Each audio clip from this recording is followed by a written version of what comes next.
The princess of Oberlin City scorns the poor.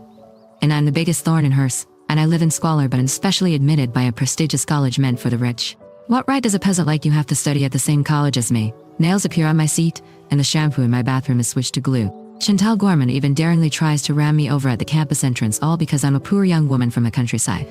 To survive, I set my sights on her father, a perfect gentleman. He's a domineering CEO who's never had a shortage of women in his life.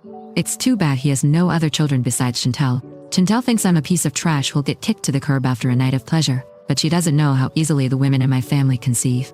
I give birth to 7 sons and a daughter for the domineering CEO. How can Chantal possibly go up against me and my 8 children?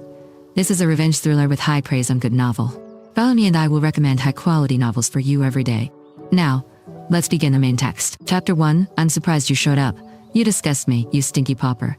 Chantal Gorman pinched her nose with distaste as she stared at me in her extravagant evening dress. Chantal, a young lady from a distinguished family in Oberlin City, had invited me to her birthday party.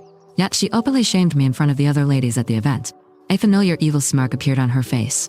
How about I give you a shower? In the next second, she kicked me and sent me plunging into the swimming pool. To dress up nicely for her birthday party, I had spent all my savings and easily $300 on a white dress. I scrambled back to the poolside looking disheveled. My white dress, now translucent from the dampness, clung tightly to my body like kelp. The moisture felt uncomfortable. Her piercing gaze swept past my drenched body. Snickering, she taunted, "You're just a loose woman who sleeps with any Tom, Dick, and Harry. Do you enjoy exposing your granny lingerie to everyone?"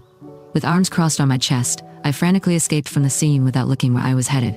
Laughter exploded behind me. Unfortunately, I ran around like a lost puppy, as I wasn't familiar with the layout of the massive villa. The sky darkened.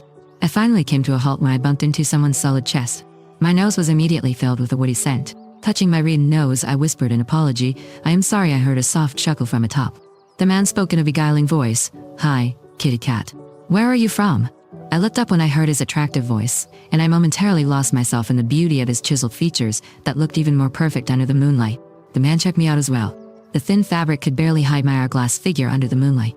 I appeared vulnerable with my mouth gaping slightly from the shock. His eyes clouded over. Then he scooped me up by my waist. "Oh, and you're a seductive little kitty at that." Without hesitation, he kissed me on the lips, so fervently and passionately that I subjected myself to his loving. He smelled of sandalwood. Suddenly, I felt myself lifted off the ground. He had picked me up by the waist. I let out a tiny gasp and stared at him pitifully like a deer in headlights. He cheered up at my innocence.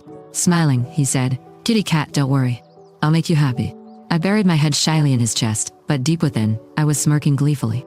Of course I wasn't afraid of him. Our encounter today was thanks to my careful planning after all. I was a poor girl from the countryside who was scouted by an elite school due to my excellent grades.